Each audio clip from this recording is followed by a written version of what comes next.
Well, welcome back, everybody. Sorry, I'm a little bit backlit right now. The afternoon sun. The setup is not great in this office. Um, so we are at our final panel discussion of our 2021 C. diff Advocacy Summit. And so I am incredibly grateful for everyone who helped us to produce this.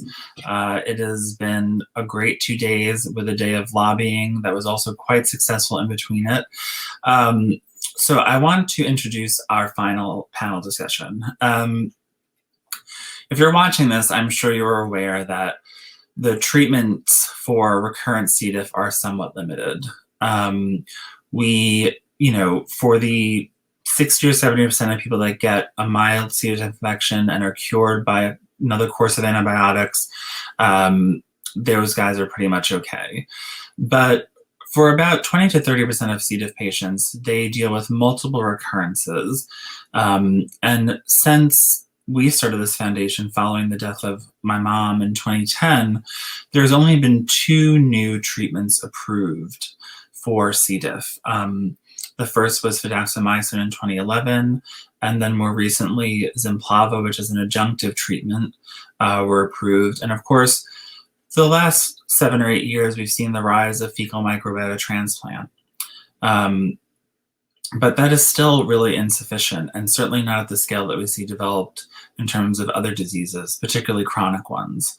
So I am really happy to have a stellar panel of speakers today, truly experts in their fields.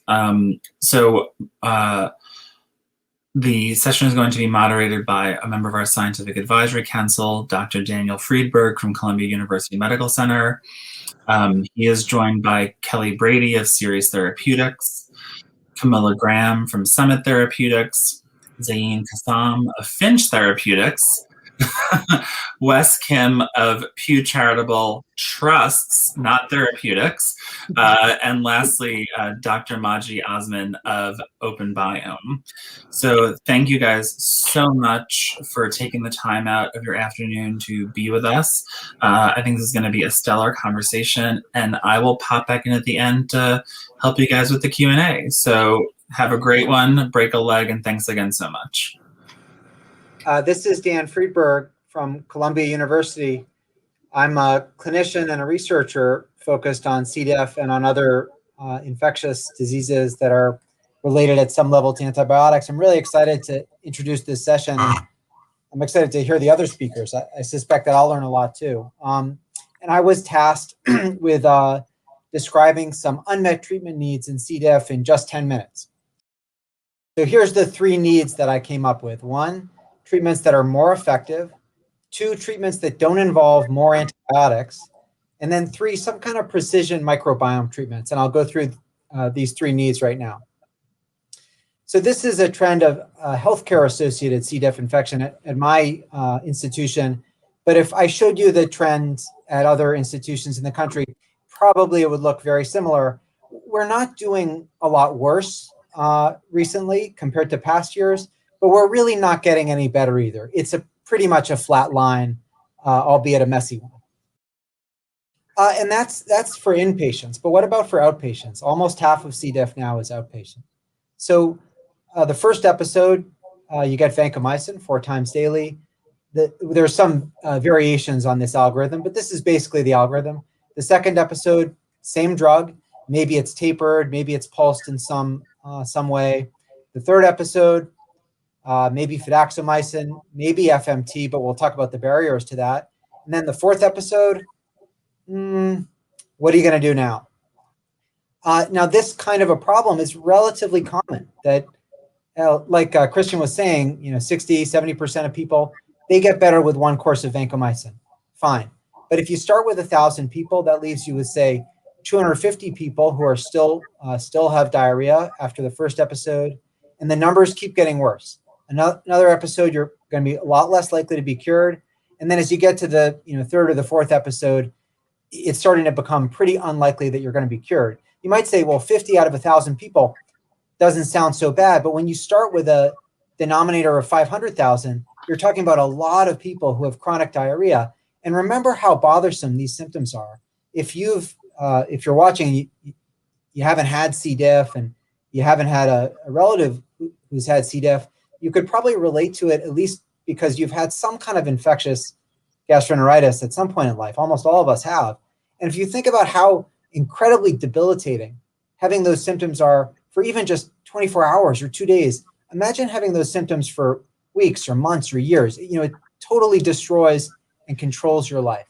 So that's why I said, unmet need number one is that we need better treatments with a higher cure rate, because the hospitals are basically the same over many years, and because recurrent C. diff is still a big problem.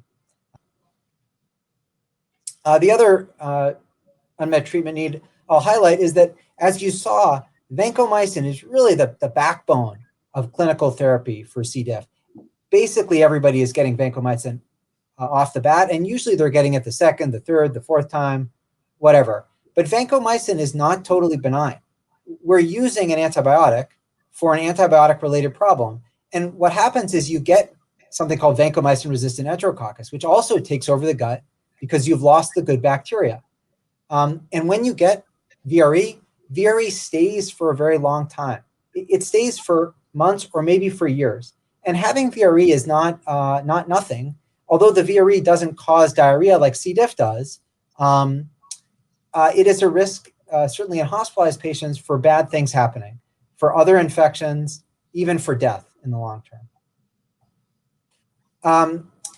So C. diff really, as Christian said, and I think as the other speakers will talk about, is a problem of the microbiome. You've lost your good bacteria, so this bad bacteria, C. diff, takes over and proliferates. And this is an old study that kind of illustrates why that's the case. This was a study where they took patients who were coming into the hospital at a time of a C. diff outbreak in a Montreal hospital that was sort of famous for having the first really bad strain of C. diff called the NAP1 strain. And in this Montreal hospital, the C. diff was like raging through the hospital wards. And the way they did this study was they collected stool from patients who didn't yet have C. diff when they were coming into the hospital for other things. So this would be someone who's coming into the hospital for, say, a heart attack, who doesn't have diarrhea or C. diff, but who's going to be admitted to a hospital where C. diff is raging through the hospital. And they knew that some of those patients would be exposed to and get C. diff. They took the stool from the patients before they were ever exposed to the C. diff, before they got symptoms. And then they looked at the microbiome. And what they saw is that the patients who later developed C. diff already had a bad microbiome. They'd already lost some of those good bacteria that we need to protect ourselves against C. diff. Another slide just kind of emphasizing C. diff as this microbiome problem, a problem of not having enough good bacteria. Patients who have recurrences of C. diff, even when those recurrences are relatively soon after the first time, actually often have recurrences with a different strain of the bacteria. You might say, wow, that seems incredibly unlikely that they got C. diff, they cured it, and then they got it again. But in fact, C. diff is very common in the environment. So we're all probably being exposed to C. diff at a very low level a lot of the time. And the reason some of us get it and some of us don't is that our microbiome, our good bacteria, are weakened. So all of this is to say that C. diff is not just a sort of a bad player, but it's the host, it's us, it's the patient who has risk factors for C. diff that are specific. And most of these risk factors are really microbiome risk factors. So what do we do? I said fecal microbiota transplant, or FMT. So FMT does work, but it's very crude. In FMT, you're putting in the new bacteria as a sort of a whole stool into someone who's very depleted of these bacteria. You're actually, squirting it in by enema, by colonoscopy, in some way. And although that works, think of how sort of primitive this practice is compared to how advanced we are in other aspects of medicine. So most of us, most people who are doing research in this area, think that probably with science, we could do a lot better. There's also a lot of logistical problems for FMT. So the first logistical problem is that right now it's not available, really. Because of COVID, the main supplier of the material of FMT, I think someone is going to talk from this company today, the Open Biome company, which is not for profit. They weren't shipping material, or they're not shipping material until May 3rd, now just a couple weeks away. The other problem is that although I, as a practitioner, used to be able to say to someone, well, I would happily test a donor who might be a friend or a household member, a family member, do the test to make sure that they don't have any problems themselves. If their stool is adequate, I would use their stool. I can't do that because there were some safety issues, rare but significant safety issues. So I don't have that ability. I have to use this sort of one supplier. And the cost for patients is prohibitive for a lot of people. It's $1,700. Ironically, the colonoscopy is paid for by insurance, but the $1,700 for the stool is not. So some tough logistics. So that brings me to unmet treatment need number 3, really some kind of a microbiome-based treatment that's a precision treatment instead of just this sort of atomic bomb approach. And that's because C. diff really is a disease of the microbiome. It's sort of the archetype disease of the microbiome. And because FMT, although it does work, seems like kind of a crude practice and has some real logistical challenges right now. So just to review what we've talked about really quickly, I tried to highlight 3, probably I could find more if I wanted to make the list longer, but 3 unmet treatment needs in C. diff. 1, treatments that are more effective because recurrence rates are high and hospital rates remain high. So a lot of people are bothered by this problem. Number 2, treatments that don't involve antibiotics, because this is not always, but often a problem caused by antibiotics, and yet more antibiotics are the mainstay of treatment, and that just doesn't seem right. And then number 3, a precision microbiome treatment need, because C. diff really is a problem of the microbiome, not just because C. diff is a bad player within the microbiome, but because the rest of the microbiome, the good bugs, are gone. And right now, the only way we have of restoring those good bugs really is fecal transplant, which is probably not the best long-term solution. Great. Thank you, Dr. Friedberg. Your presentation tees up my presentation quite well. And I think my slides will come up shortly, but as we wait for them, I'll just give a quick background on who I am and the Pew Charitable Trust. So Pew, we don't do scientific research. We are an advocacy organization. And our goal, the way we support antibiotics development in the market, in the ecosystem, is to show that there is a market collapse through data and research, that we need more funding for antibiotics and what we call non-traditional approaches. And I'll get into that a little bit. We do. We go to Congress, we talk with folks in the administration, and we raise the awareness that the pipeline for antibiotics and non-traditionals is stagnant and insufficient for the unmet needs that we face today, but also that we're going to face tomorrow, because a lot of these bugs do develop resistance. It's not a matter of if, it's only when. And so Pew has been tracking the antibiotics pipeline for 7 years now, and the non-traditional pipeline for 5 years now. And my next couple of slides, and essentially the essence of my presentation, will be walking through the pipeline for C. diff targeting candidates. So Carl, next slide. Great. So as I mentioned, Pew's been tracking the antibiotics pipeline for almost 7 years now. And back in March, we released our most recent report. In that report, we had identified about 43 antibiotics across all pathogens that are targeted. But of those 43, we found that 5 are targeting C. diff. And you can see the 5 in the slide here in that table. I'm not going to go through each row and column, but I just want to point out a few things of interest. One is that you can see they're either in phase 2 or phase 3. So that's pretty good that they're not these relatively early development candidates, but they're inching closer to that goal line of FDA approval. The other thing I'll note is that if you see at the types of companies here, these are all small, quote unquote, small companies. They're not your big pharma companies. And that presents a lot of challenges for development, particularly in the commercialization phase, so post FDA, where typically large pharma companies will acquire an asset, whether it's the drug itself or the company, and they'll do the commercialization themselves. But what we're seeing in the market today, because of the market failures, is that a lot of these small companies are having to go about the commercialization on their own, and that can present some challenges as well in terms of funding.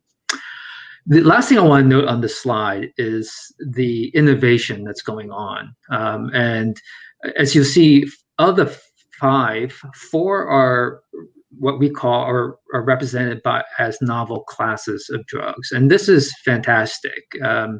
If we look at of that 43 total antibiotics in the pipeline, there were 10 that were novel, so about 25% across all the antibiotic pipeline. But here, the majority are novel. So that's the innovation. I think it's really exciting that we see that's going on. But this is not to say that we can relax in terms of the R&D.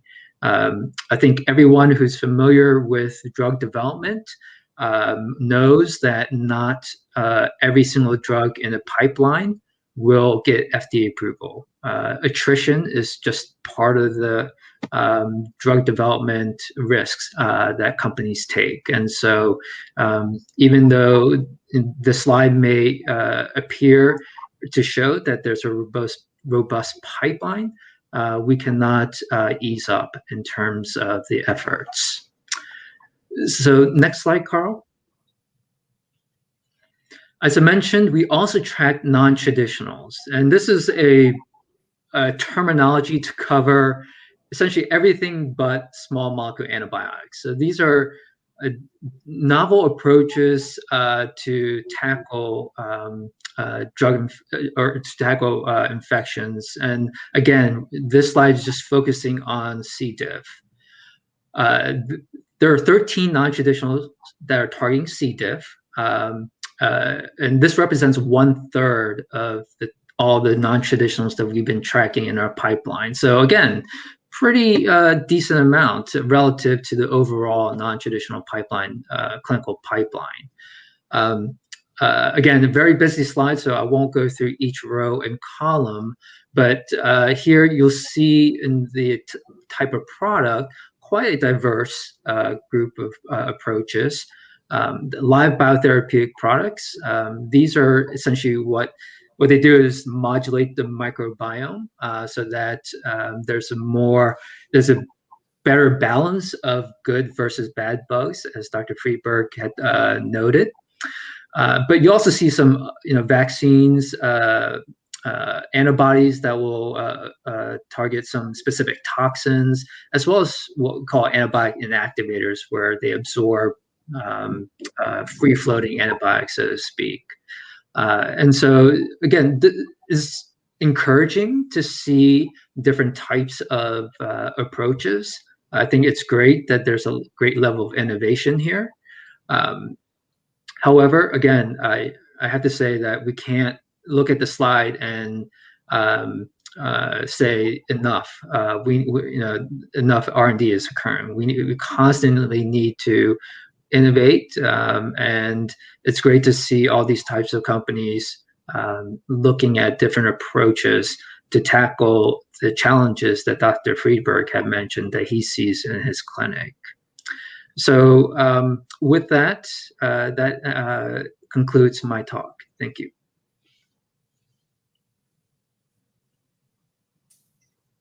All right, as I wait for my slides to come up, I'm Dr. Camilla Graham. I'm head of clinical affairs at Summit, one of those small companies that is trying to develop a drug.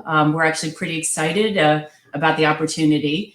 And so we're developing a drug called ritonilazole. And let's see, I think, Carl, once we get the first slide up, we can go straight to the first active slide. This is in phase 3. It is being developed both for the treatment of C. diff and the reduction of recurrence. And I want to talk a little bit today, I've only got 2 slides, about the drug ridinilazole and about its impact on the microbiome, because, you know, I think we all are really recognizing how important the microbiome is in the prevention of C. diff. So ridinilazole, the scientists at Summit wanted to find a compound that both killed C. diff and left the rest of the microbiome alone. And this is really important because you obviously need to treat the initial infection, the diarrhea and the fever and all the other stuff that you know very well makes people really suffer. But since the recurrence is also a function, a failure of the initial regimen, and it has to do with the antibiotic being used against C. diff, further destroying the microbiome and further disrupting that natural antibacterial activity that a healthy, diverse microbiome exerts to decrease this opportunistic infection of C. diff, that if we were to decrease that damage in the first place, could that actually decrease recurrence? And so ridinilazole is the drug that came out of this development program. It's bactericidal against all strains of C. diff that we've looked at, including about 600 strains around the world, including hypervirulent strains. And it is selective against C. diff, has minimal impact on the rest of the microbiome. And I'm going to show you one slide. This is going to be the slide right here. That's sort of a test tube data, and then another actually looking at people who were treated with ridinilazole in our phase 2 study. So Carl, go to the first. So what I'm showing here, I'm going to show you 4 antibiotics, 3 that are commonly used to treat C. diff. And in this study, we've got sort of the concentrations that inhibit the C. diff on the very top in the gray. And then we have how active these antibiotics are against other important sort of innocent bystander bacteria in the microbiome that you don't want activity. And so in this table, pink is bad and green is good. Pink means that this antibiotic is also hurting, damaging, killing other bacteria in the microbiome that you want to be left alone. Green means it's leaving them alone. You see with metronidazole, that's also known as Flagyl, there's a lot of pink. Metronidazole damages a lot of the microbiome. Go to the next one. And vancomycin, I think people sometimes believe that vancomycin is selective. It actually has a lot of pink. It actually causes a lot of damage to the microbiome. Go to the next slide, next one.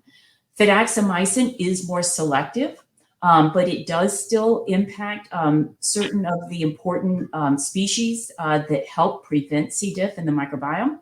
And go to the next one. And you can see with ridinilazole, there is no pink. So this is the first data that we use to describe that ridinilazole is selective against C. diff. You see that low number on the gray, that 0.25. This is a potent drug at very low concentrations, and that it really doesn't do as much damage to the microbiome. So now let's go to the next slide. Okay, now I'm going to show you a slide that looks a little bit complicated, but this really gets at the essence of what we're trying to do here. Advance 1. All right, so I'm showing you some important groups of bacteria in the gut microbiome that together, it's like they work together to create a healthy, diverse microbiome that protects you against C. diff. And if you have damage to that balance, then you're more likely to get C. diff recurrence. And you're going to hear a lot from my colleagues about how to restore that balance. But let's think about how that gets so out of balance in the first place. So in this study, this is a phase 2 study, people were given either vancomycin or ridinilazole. I'm going to start with the vancomycin, got it for 10 days, typical course. And what we're showing here is the relative abundance of these important groups of bacteria at the end of treatment compared to baseline. So if a color is red, it means there's less of that bacteria at the end of treatment compared to baseline. If the color is green, it means there's an increase in the bacteria. So if you look over, imagine this is a face of a clock, and you look over at about 10 o'clock, you see C. diff. And it's red because there's less C. diff at the end of treatment with vancomycin than baseline, because vancomycin does treat C. diff.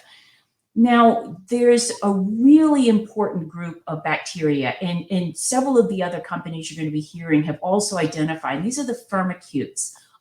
They produce some of the metabolic factors that help with that environment that decreases the likelihood that C. diff is going to grow and cause the damage to the colon, the disease that we think of as C. diff infection. So vancomycin has quite a bit of an impact in that group. Now, the Bacteroidetes are also normally a very predominant amount group of bacteria in the microbiome. They are important in that balance, and vancomycin really decreases the amount of Bacteroidetes by the end of treatment. And then the proteobacteria, which are normally about 3% of the normal human microbiome. And this is your E. coli, Klebsiella. You all may have heard about these. Sometimes they cause bladder infections and bloodstream infections. In some of these people we were studying, the microbiome became about 50% proteobacteria. And that's probably not what you want. All right, now click one. This is ridinilazole. The C. diff is red because I told you ridinilazole kills C. diff, and so there's a decrease of abundance. There is a little bit of activity against a couple of the other species within the firmicutes, but otherwise ridinilazole leaves the microbiome alone. And we think this is why in the phase 2 study, we had significantly lower recurrence rates with ridinilazole compared to vancomycin, and we had significantly higher sustained clinical response rates. You got better, you got treated for the C. diff, and you didn't have recurrence by 30 days after treatment with ridinilazole compared to vancomycin. So this is now in a phase 3 program. It's global, and we're comparing ridinilazole to vancomycin. We're also doing extensive microbiome work because we recognize that ridinilazole doesn't further damage the microbiome for the most part. But if you already have a very damaged microbiome, there's nothing to restore. And there are going to be people who are going to need the restoration of the approaches that you're about to hear from my colleagues. Thank you.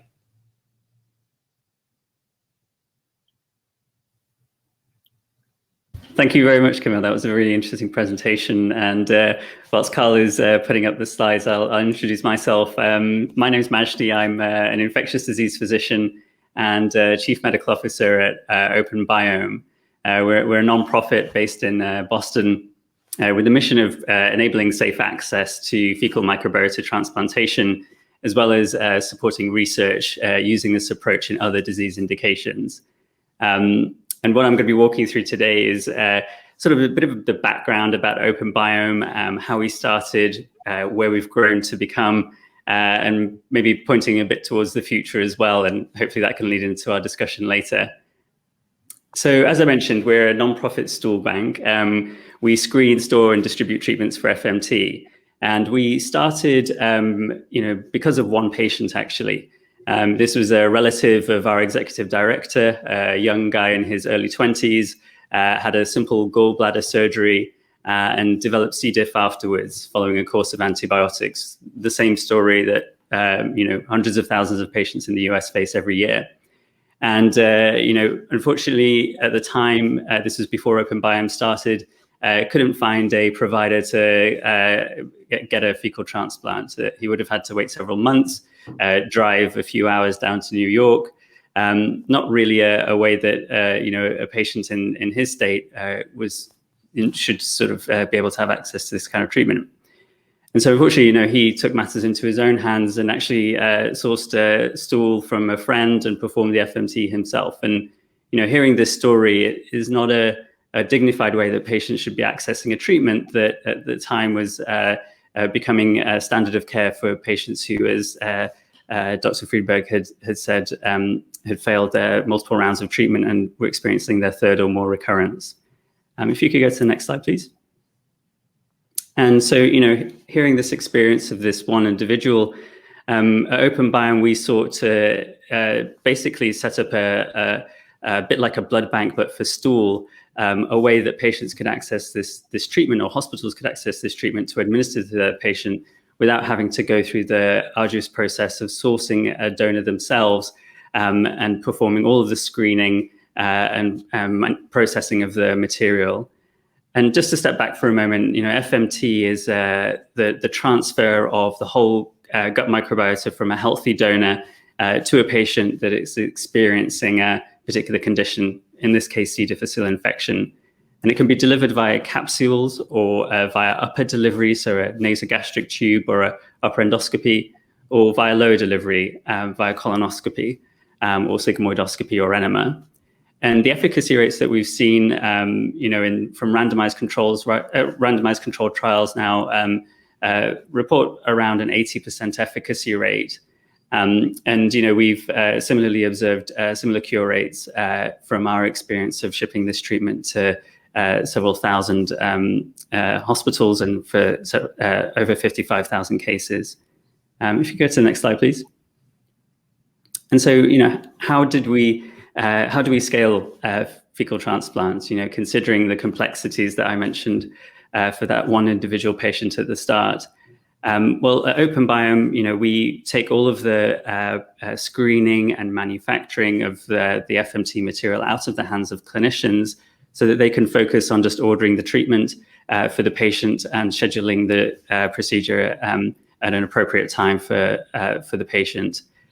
We screen donors using a clinical assessment as well as blood and stool assessment. We manufacture the material in a GMP facility and then distribute it to our network of over 1,200 hospitals, ensuring the traceability of all of that material as well, so that if there is a safety event, we can go back to the actual stool sample that was used to treat that patient and assess it potentially if there was any suspected transmission of a pathogen, and conduct safety activities across the network. And so, not only have we provided over 50,000 treatments for C. diff, but have supported over 30 clinical trials now, reaching over 950 patients across a number of disease indications where FMT is being explored. Next slide, please. And so, thinking back to that time where there was that one patient who had to wait several months and drive several hours for a treatment, we now have a case where through the hospitals that we work with, over 98% of the US population is within a 2-hour drive of a gastroenterologist or an ID physician who's using OpenBiome material. It's associated with reduced time of about 43% from diagnosis to needing and identifying that a patient needs an FMT to actually performing it. Next slide, please. And, we're a bit of an unusual organization. We're a nonprofit that was really sort of founded out of the need for, one patient, thinking that this was going to be a fairly small venture. But, 6 years or so later, we are still having to serve this unmet need. And we're an organization led by Carolyn, whose relative it was who needed that initial FMT. And our board is chaired by a patient who actually received an OpenBiome FMT and was cured of their C. diff. We're also sort of built on a community of donors, stool donors and philanthropic donors as a nonprofit as well. And, I think Christian briefly wanted me just to sort of discuss the impacts of COVID on our operations. And, I think like many organizations, especially nonprofits, COVID has been a particularly challenging situation. We knew that SARS-CoV-2, the virus that causes COVID-19, could be shed in stool. And so we decided to pause shipment of treatment when the outbreak started so that we could develop a stool-based assay that could directly detect SARS-CoV-2. That's in addition to doing things like nasopharyngeal swabs and clinical assessments of all of our donors. But we wanted to make sure that we could clear all of the treatments that we have in our inventory that have been provided since December of 2019 and exclude any potential risk of SARS-CoV-2 transmission. And so, with that, that's obviously had a big impact on our operations, and we've paused shipment for several months, providing treatments for emergency cases. But glad to say that from May onwards, we'll be shipping routinely. And what we hope is that over the coming year or so, if as many of the companies that are being discussed today start to get approval for a product that can be sort of administered through the normal ways without some of the complexities that I've discussed, that we're able to at least bridge the C. diff patient community until that time. At which point, we'll as an organization will be aiming to support research in other disease areas. But yeah, maybe I'll pause there and look forward to the Q&A. Hi, everyone. Thank you for having me. My name is Kelly Brady. I am from the Clinical Operations Group at Seres Therapeutics. And as we wait for the slides to come up, I'll tell you a little bit about Seres. So over the past 10 years, Seres, along with some other companies, has been focusing on the development of microbiome therapeutics. And we prioritize C. diff infections as one of the first diseases we hope to target due to the tremendous unmet medical need. And specifically, we were looking at multiply recurrent disease and patients with that disease for whom there are very limited treatment options. So when we talk about treating C. diff, we have really focused solely on the fact that C. diff infection is a two-hit process, and it's characterized by the disruption of the gut microbiome by broad-scale antibiotics, as well as exposure to pathogenic C. diff spores. So one way you can think about CDI is that it's the canary in the mine, signaling microbiome disruption and the need for microbiome repair. If we move to the next slide. So why do some of our current therapies fail in many of our patients with recurrent CDI? It's because they do not address the microbiome disruption, and they don't address the two-phase life cycle of C. diff. So when the microbiome is disrupted, C. diff spores germinate into toxin-producing bacteria. Those toxin-producing bacteria then lead to disease. Antibiotics are very effective at killing the vegetative bacteria that produce toxin. And as those toxin concentrations are decreased, the patient's symptoms start to resolve.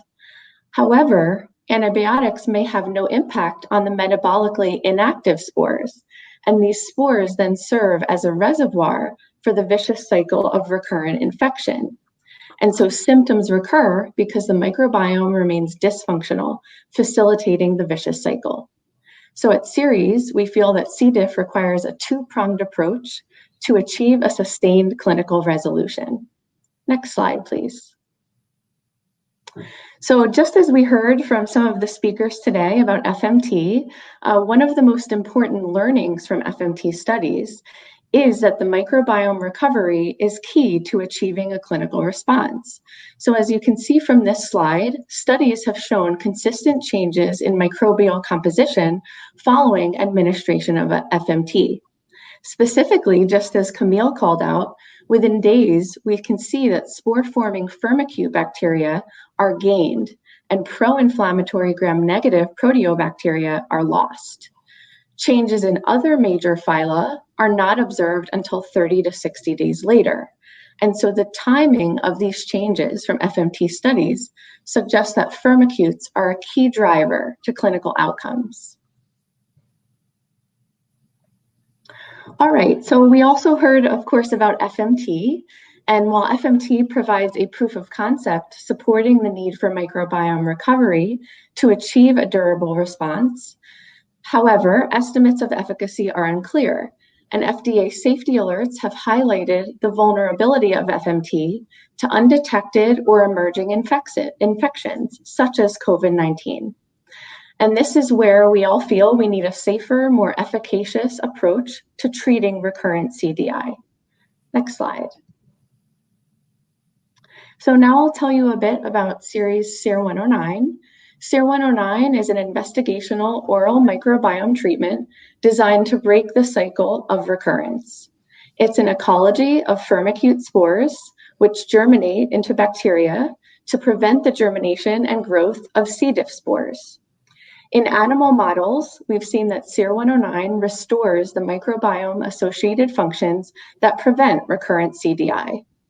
In phase 1, 2, and 3 clinical trials, we've seen consistent favorable tolerability and safety, and I'll speak to that briefly later in the slides.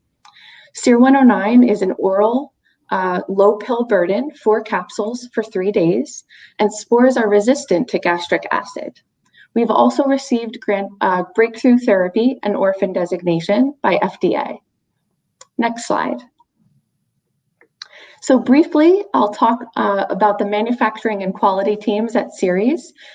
They have focused on delivering the essential microbial components that facilitate potency. So why do we use purified firmicute spores? It's the ability of these spore-forming firmicutes to convert primary to secondary bile acids that inhibit C. diff spore germination and vegetative growth. Firmicutes, as I mentioned, are resistant to that gastric acid and facilitating delivery of oral capsules with a low pill burden. The final drug product at Seres of SER-109 is comprised of essential microbial components needed for a clinical response, but importantly, comprise less than 0.5% of whole stool. Next slide. And so we talked about our manufacturing process a bit. A comprehensive donor screening program is essential for FMT-like products, but has limitations due to emerging pathogens that may be missed. Seres manufacturing process steps take a holistic approach to patient safety. Our manufacturing processes are designed to inactivate and eliminate bacteria, parasites, fungi, and viruses. We minimize fecal solids, inflammatory components, and impurities. And our philosophy is that a combination of extensive donor screening and rigorous manufacturing represent a necessary redundancy to mitigate risk. Next slide, and we can move one more ahead. So to wrap up for today, I'll very briefly speak about our phase 3 experience with SER-109. We completed a phase 3 program, double-blind randomized study in multiply recurrent CDI subjects. Of 281 subjects screened, 182 were randomized. These were subjects who had symptomatic resolution following standard of care antibiotics and a bowel cleanse prior to administration of SER-109. Patients were randomized to either placebo or SER-109 and analyzed for primary endpoint of recurrence at 8 weeks and followed for safety through 24 weeks. Next slide, please. So SER-109 met the primary endpoint and demonstrated superiority versus placebo in reducing rates of CDI recurrence. Recurrence rates were significantly lower in SER-109 patients compared to placebo, 12.4% versus 39.8% respectively. By the alternative metric of sustained clinical response, you can see that 87.6% of subjects on SER-109 had a sustained clinical response versus 60.2% on placebo. Next slide. And so a very brief summary of adverse events. On our study, the observed safety profile of SER-109 was comparable to placebo. No AEs or AESIs were related to IP. We did have 3 deaths that occurred on the SER-109 arm, all reported as unrelated. Next slide. So to finish up, Seres' approach is that CDI is a 2-hit process that requires a 2-pronged treatment approach to reduce CDI, antibiotics, and followed by microbiome recovery. Our learnings to date have shown that SER-109 was superior to placebo in phase 3 in reducing recurrence, and observed safety profile was comparable to placebo. An open label study for patients with first and multiple CDI is ongoing to complete our requirements for safety database, and we look forward to having this single trial support our product registration. Thanks so much. Thanks, Kelly. That was a great lead into my talk as well. So thanks to Christian and the PLF for the invitation to speak here today and to be with a panel of really excellent thought partners. So introduction, Zain Kassam. I'm the co-founder and chief medical officer of Finch Therapeutics, a microbiome therapeutics company. I thought I'd do something a little bit different. You guys you've been in session for 2 straight days, and I thought I'd tell you a story of how I found my way into the microbiome field, and then 2 key lessons that are patient-inspired along the journey of developing new therapies in the field. And so I'm a gastroenterologist. My first chapter my journey starts with a patient. Let's call her Elizabeth. So Elizabeth was 82. She was British. She loosely resembled the Queen of England and never let me forget about it. She loved her grandkids very much. Maybe the only thing she loved more was gardening. And I saw her in the emergency department in Canada with my Tim Hortons double-double, really quite in a lot of distress. She had been diagnosed with C. diff. She had suffered through multiple rounds of vancomycin, and it was quite heartbreaking. She was in tears. She was tied to the toilet, and she was so frustrated she wanted her colon removed. And it was quite heartbreaking. And as we were able to unpack the story nearly a decade ago, it came to the realization that as Dan talked about, that there was a problem with the microbiome. And we did, amongst the first fecal transplants at that time, nearly a decade ago, published in at least the literature. And lo and behold, 2 weeks later, she was gardening. And as a clinician in that journey, I was really, really surprised. And I dug into the literature as a clinician should. And it turns out that cure rates, as Majdi talked about, were really quite high. But the challenge was no one was doing the clinical trials that change hearts and minds of patients, clinicians, and key stakeholders, similar to what Dan talked a little bit about. But it all kind of made sense. We think of the microbiome as an organ, and this organ is being significantly disrupted by antibiotics. And in fact, in a way, we're making an incision into that organ as clinicians, as GI doctors, general medicine physicians, we're making an incision in that organ, and then we're walking away. And if we were actually surgeons and we made an incision in an organ and walked away, it would be a tremendous problem. It would be a malpractice. You have to suture that patient back up. And for the first time, we were having a chance to see the ability to repair the microbiome and suture back up that very important organ. And so because there was a lack of data, I went down to Boston to get some more training to navigate this problem. And while I was, while I was down in Boston, and while folks at next door at MIT were teaching monkeys to control robotic arms, and the institution next door at Harvard invented the MRI machine, I spent a lot of my time trying to figure out how best to harness the microbiome.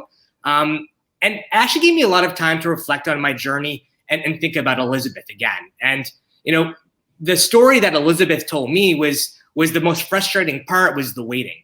She had to have her daughter and then her son and then her nephew screen and often fail before she actually got a solution. And Dan talked about that real life clinician story. And what became really, really clear is that wasn't the optimal solution. And if there was a way to centralize the process, like a stool bank, that would be a really successful ability to help patients. And so that takes me to chapter 2, and that's where I met Mark Smith, the founder of OpenBiome, and I joined as a co-founding chief medical officer. And Majdi did a wonderful job telling the story of OpenBiome. Where did it start and where has it gone? And it's been an incredible journey to scale those therapies to treat 50,000 patients, to be a solution where there are no solutions until new and approved therapies come to serve patients.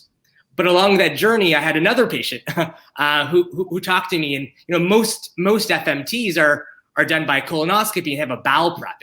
And gosh, as a gastroenterologist, the thing that patients hate the most is actually not the scope. It's actually the bowel prep. People really have, because they're awake for that part, find it quite traumatic. And so it got us thinking about, well, are there ways to be able to repair that organ, to give the entire community back, but in a pill? In a pill that meets the necessary qualifications of rigorousness that we think are needed to scale this solution. And that is what led to the third chapter of the journey, which is the starting of Finch Therapeutics. And Finch Therapeutics is building off all this wonderful evidence that's been generated in the microbiome field for next generation therapies. And our first lead asset, our first investigational therapeutic candidate is CP101, as was mentioned earlier. And this is really designed to restore the entire disrupted microbiome. As we heard from Camila and others, the microbiome is completely destroyed, especially in C. diff. Not only from that vancomycin, but actually the most common cause to start the C. diff journey are antibiotics. And that's really the heart of the solution, to give back the entire microbiome organ, and that's what we're designed here to do. And what's really exciting for me as I started this journey with respect to finding the clinical data that change hearts and minds is we recently completed the first large randomized placebo-controlled trial for oral microbiome therapeutic. And really excited that our partners at Series and others are starting to show that the microbiome is really quite effective. And we had a 33.8% relative risk reduction, something that is clinically really meaningful, and no serious adverse events, because at the end of the day, safety really does matter. And what's really the most important part for me is to really think about bringing this earlier in the treatment course. Patients are suffering, and so what's really excited in the development when we design the study is to include those first patients, those first recurrence patients. And that's something that Dan talked a lot about, is that there are many patients that are going through this journey, and being able to intervene earlier is really, really important. And so we're excited to be launching a follow-on study to build off of PRISM-3 and get that going to hopefully bring this closer to patients in the near future.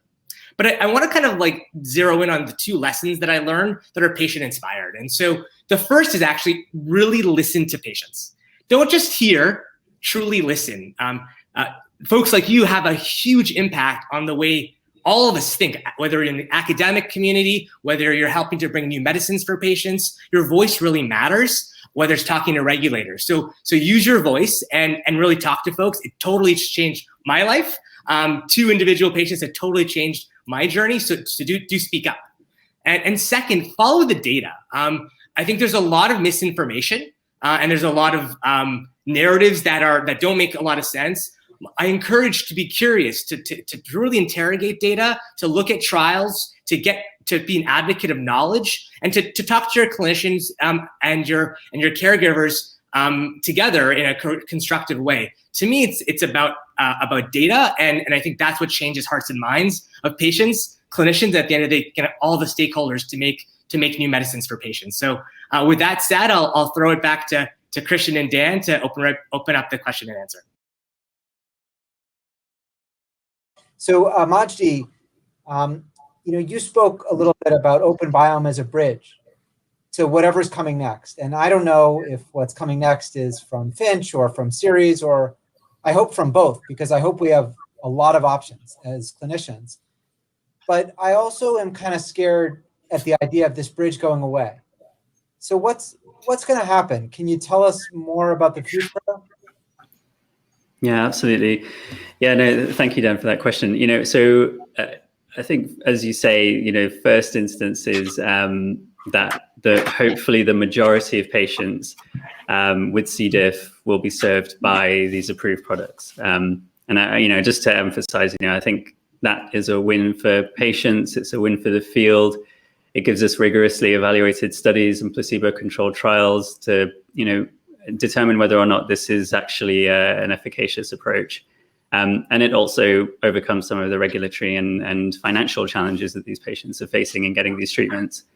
But what we're doing at the moment is sort of a bit of a listening exercise, really, with some of the groups of patients and medical societies that might face challenges for their patient groups.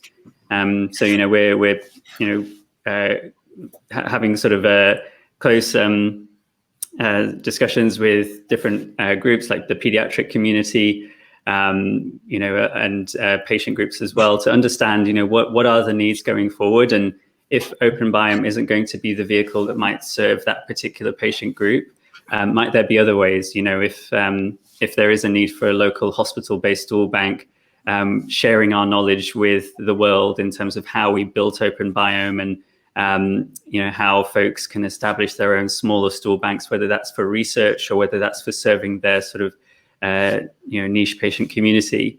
And so I think a long-winded way of saying we're in the phase at the moment of understanding the answer to that question and listening to patients, as Zane said, on what the needs will be.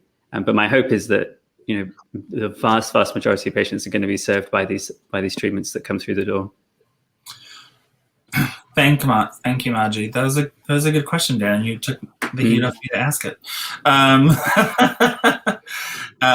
So we have a more general question that I think I welcome any of you to weigh in on, which is Deepa asks, what are our thoughts on the vaccines for C. diff that are in development, the potential to help CDI from a practical perspective?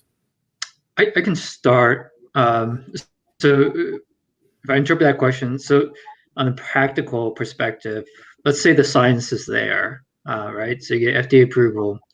I think one of the questions that comes to my mind is the cost of the vaccine, right? Is it going to be cost prohibitive? How does hospitals isolate the subpopulation who would get this vaccine? At what point during that, when they enter the hospital to they exit the hospital, do they get that vaccine? All those questions, maybe some of my colleagues here on the panel will have answers, but I think as we've seen with other antimicrobials, antibiotics, the cost is always a key question. And so I think that's something that needs to be still worked out for a lot of these, not just vaccines, but for any types of antibacterial or antimicrobial.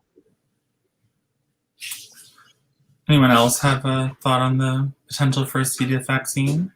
I'll pop in. Camille? As an infectious disease doctor, and I actually still see patients at Beth Israel Deaconess, I'd rather prevent an infection than treat it. So I'm a big believer in vaccines. And I think what's a little bit disheartening is, we're seeing a little bit of this with the COVID-19 vaccine, but it's hard to vaccinate adults. We've got the shingles vaccine. It's a good vaccine. Sometimes it can be hard to convince people. Hepatitis B, fantastic vaccine. It prevents cancer. Very hard to, get adults vaccinated. And so, I think there are societal barriers around vaccines besides just the economic barriers that will make this challenging. And, I think this raises sort of a broader point of our efforts towards prevention versus treatment. So our board member Gerard Honig has a question. He says, Series, Summit, and others have published great work showing how their investigational therapies impact the gut microbiome post-treatment. Could this type of molecular profiling be used eventually to identify patients likely to benefit from these therapies so that the lower risk patients could receive first-line therapy and the higher risk patients more novel therapies? That's a big question. I'd be happy to ahead, speak about this. Yeah, so absolutely. There's a wonderful amount of data that we're still evaluating from phase 3 and open label to evaluate the markers that may identify patients likely to respond. So I think all of the microbiome companies will absolutely be looking at the data we can get from these trials to inform the best potential options for subjects. Yeah, and just building on Kelly's point, I think this is where the field is going, and being really smart about the level and types of disruption. So the data is actually quite robust with respect to 16S and next generation sequencing or shotgun metagenomics about the levels of disruption over time and the number of recurrences. And I think Camila data showed that is like even right off the hop, even primary has a significant disruption. First recurrence, even further disruption. Second, as you keep going more, there's more and more disruption. And we can get more precise about it, but at the heart of it, in ways like I believe at least, and I think it's reasonable to consider it as an organ, we've already done so much damage right off the hop. And so the earlier we're going to see, more and more interventions are happening earlier, and even preventing, I think, you can imagine a universe where after antibiotics, you follow by closing up that organ to prevent further infections down the road. It might not be just C. diff, it might be other things like VRE that Dan talked about and others, depending on the antibiotic. But I think as we move forward, we'll be thinking about more personalized and tailored approaches to therapies. And Kelly mentioned this, but I think we're learning so much more about the details of the microbiome. This isn't just sort of hand wavy woo woo woo. We're really honing in on specific species. And a shout out I want to give is to the bile acids. And those secondary bile acids, I think we're appreciating more and more, have a natural antibacterial activity. And so as you watch the research going forward, specifically watch for those secondary bile acids.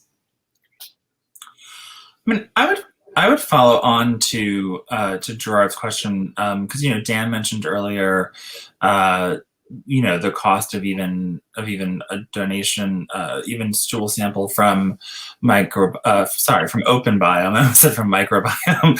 If it's not covered by insurance, I mean, we live in a country where the average person doesn't have $500 in a savings account in case of emergency. So, we had Greg Gonzalez speak on Sunday, who's a former member of ACT UP.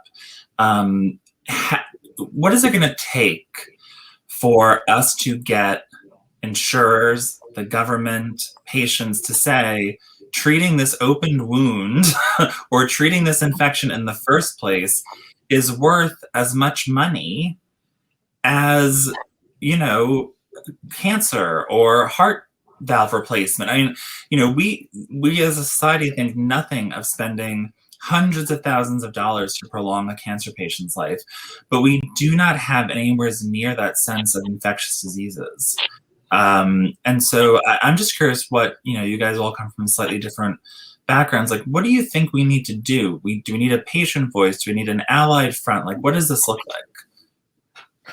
I'll start. We absolutely need the patient voice. When you're told you're not worth the cost of this treatment, that's a horrifying message to give someone. And conversely, as patient advocates, as advocates for loved ones, perhaps for yourself, saying, no, we actually do deserve, this treatment. And I think, for all of the companies, we need to also, be responsible in terms of, how we approach access, because all these great therapies, if people don't have access, it's not helping anybody. So, there's a balance there, but I think that patient voice and talking about that value, in a really human way is incredibly powerful.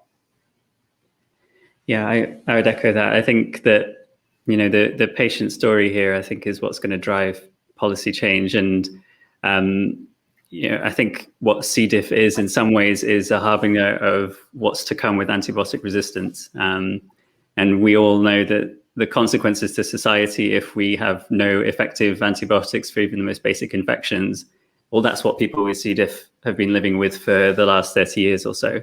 And so I think if, there's a way to bind C. diff to the greater threat of antibiotic resistance more generally, I think that might be a way to sort of motivate policy to, get these types of therapies and fund the research that needs to be done, so that we aren't faced with a situation like COVID where we were scrambling and learning on the fly, and actually developing therapies to, broaden our arsenal against this threat that's probably going to come, relatively soon.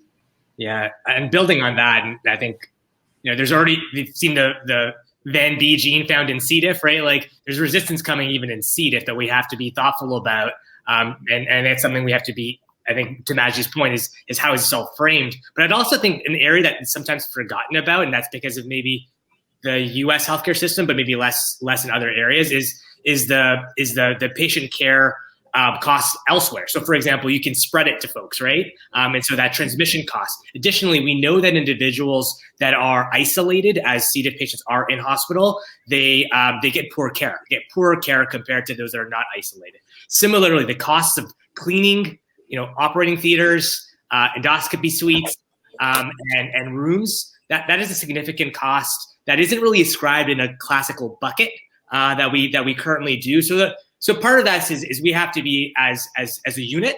It's a multidisciplinary unit, patients, industry providers, others, to come together as a unit to be able to help tell the story, build the narrative, and it has to come from multiple angles. It can't come just from health economics research. It can't come just from the patient voice. It has to be a broader narrative that we build together. And I think that's how we may be able to convince folks to see the world the way that we are. Zane, I would agree. I think the integration of quality of life data, PROs, the health economics, combined with that hard science, right, is going to tell the best picture and educate the payers, the insurance advocacy groups, and hopefully legislation, and that will drive the best impact, hopefully. I would echo my colleagues here, the patient voice, and to start thinking about, to Zane's point, the value. How do we capture that value? And that's what we're trying to do with actually the Pasteur Act, is take away the, this delinking the sales from the contract. So, yeah. Yeah, from a clinician's perspective, really, it was okay for a while, and then it got bad, and then it got worse. Because it was okay because there were two cases, as I'm sure people in the audience know as well, of people who did get sick from fecal transplant, and one of them died. Until those cases, I and I think a lot of other people were still offering a more homespun approach, where I would test the donor. And I felt like I could test the donor well enough that I could be reasonably sure that it would be okay. But then after those cases, I and I think everybody else said, well, we just don't feel comfortable with this. Really, there's only one shop open in town, and that's OpenBiome.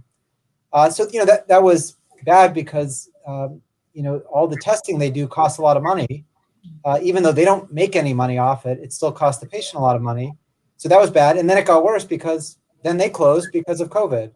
And now they're going to reopen on May 3rd. So we'll be very happy when you reopen. I have a lot of people lined up. Yeah, I mean, we had one of our board members who spoke earlier today, Bruce Hirsch, who had been doing the homespun approach out at Northwell, and they were actually even doing their own capsules at one point. But after what happened at Mass General and there were a few other incidents, the testing requirements that their risk management people or whoever, or just, as a doctor, you don't want to give somebody something worse, right? Basically made it so costly that there was no way they could do it without losing money on it, which of course, even a nonprofit hospital can't continually provide treatments that lose them money. There has to be, at least have to balance the books. So we have a question actually right on that May 3rd question, which is, after May 3rd, when FMT materials are available again, will they be restricted to certain patients, or do you anticipate that all patients with a severe CDI will qualify? And this is from one of our advocates, Minnie, who is, I think, on her 4th bout of recurrent C. diff and has been stuck on Vanco and fidaxomicin for a couple of months now. No, thanks for the question, Christian, and sorry to hear what you're experiencing, Minnie. I think in answer to that question, from when we are sort of opening for routine shipping, it will be the case that the clinicians will be ordering sort of on a patient-by-patient basis. But any patient who is eligible before 2019 for an FMT, from our perspective, would be eligible for shipping it to the hospital. What that means is that the hospital isn't necessarily going to be able to order sort of 50 treatments all in one go, and then stock them and then use them as needed. But we can ship treatments overnight, basically, to arrive there the next morning if needed. And just to say as well, we are shipping at the moment for emergency cases as well, and cases that require sort of urgent treatment for an inpatient, for example. So just worth noting that.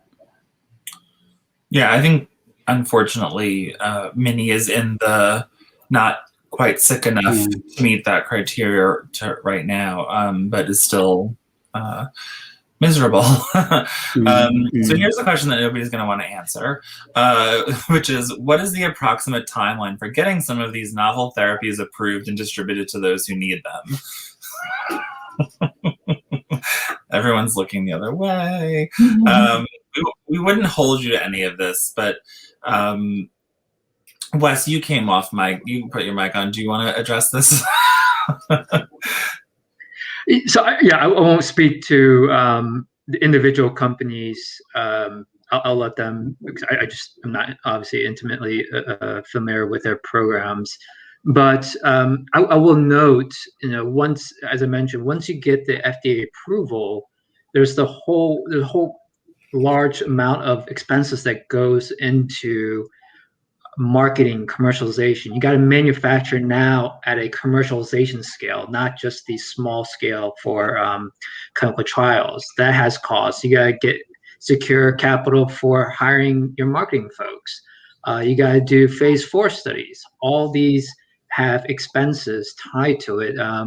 And there was one presentation a couple years ago from an Acadian scientist where they looked at the 5-year cost for post-marketing studies, and it was about $250 million for just one indication. Obviously, C. diff, for here it's one indication, but 200 come up for a small company, as I mentioned earlier, for a small company to do commercialization, to come up with $250, $300 million.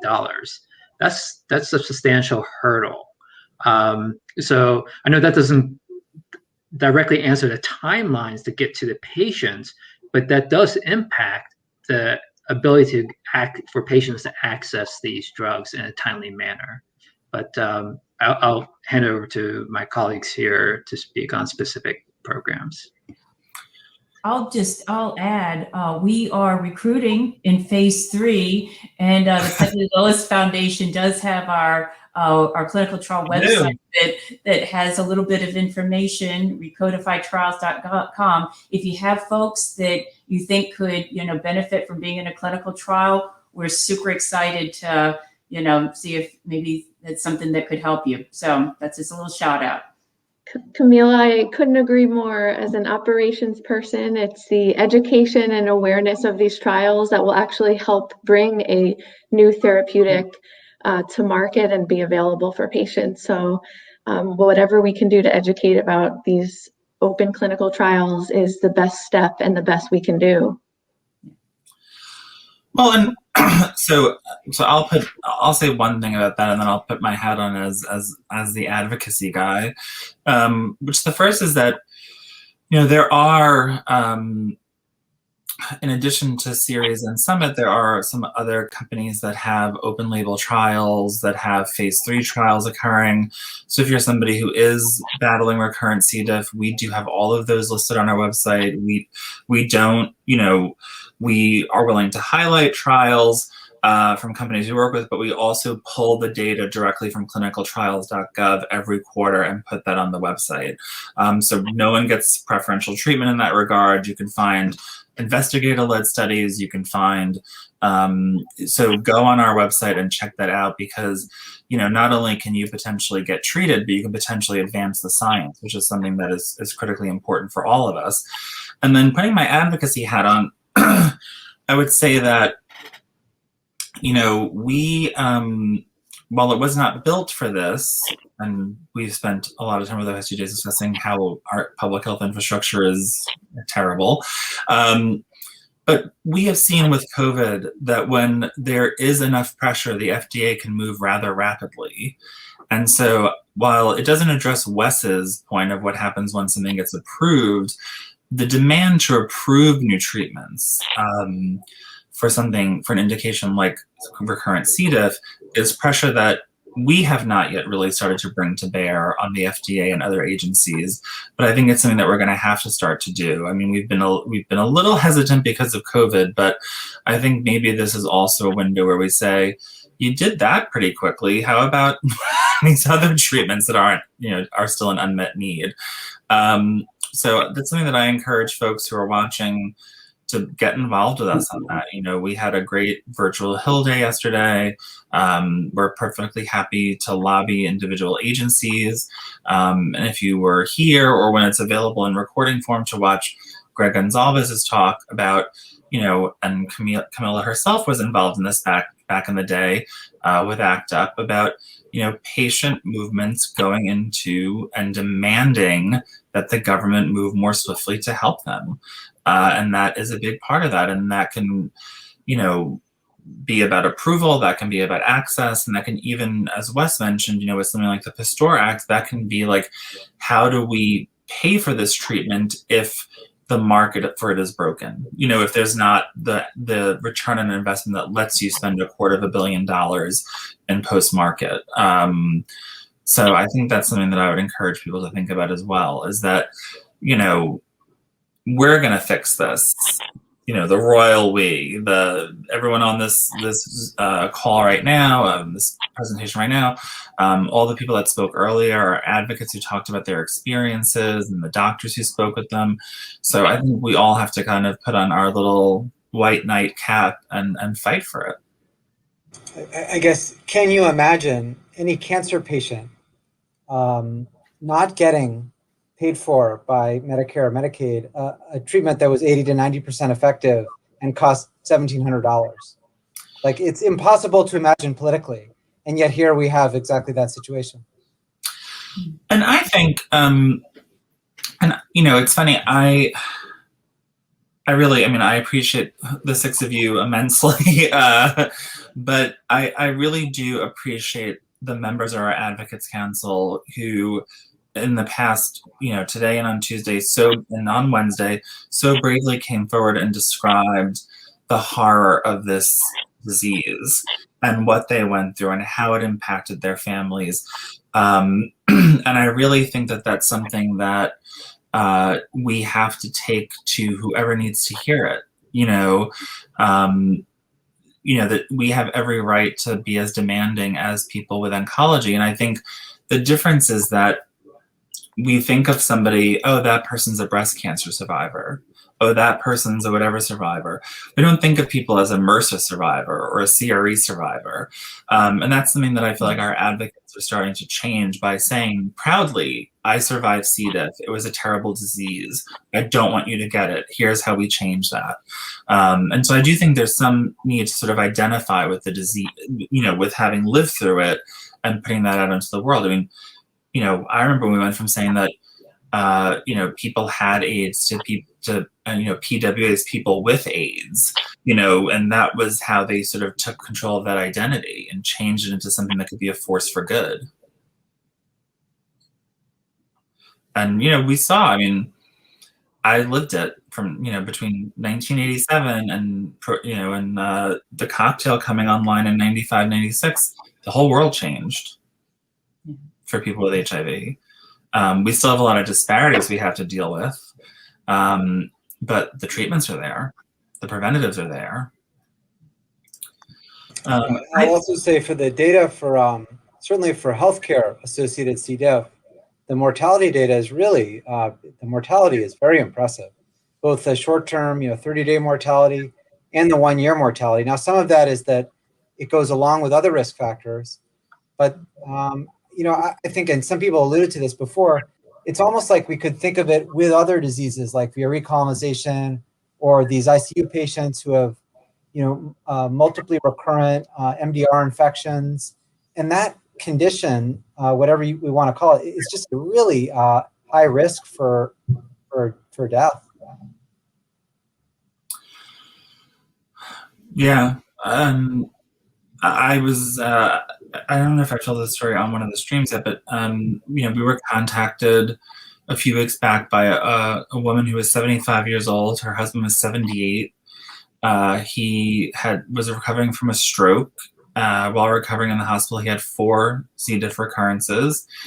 In rehab, he had 2 occurrences, and he was on his 8th recurrence now at home when she finally found us, and all they had done was give him vancomycin. And it would, you know, the symptoms would get a little bit better, and then 6 weeks later, it would come back again. And, you know, what did that cost? You know, my friend Catherine Duff, who is a C. diff, said she looked at her medical records, and I think they spent $2 million on vancomycin over 8 years. Something, I mean, it was a ridiculous number. Maybe it was $250,000. I mean, it was an enormous sum of money.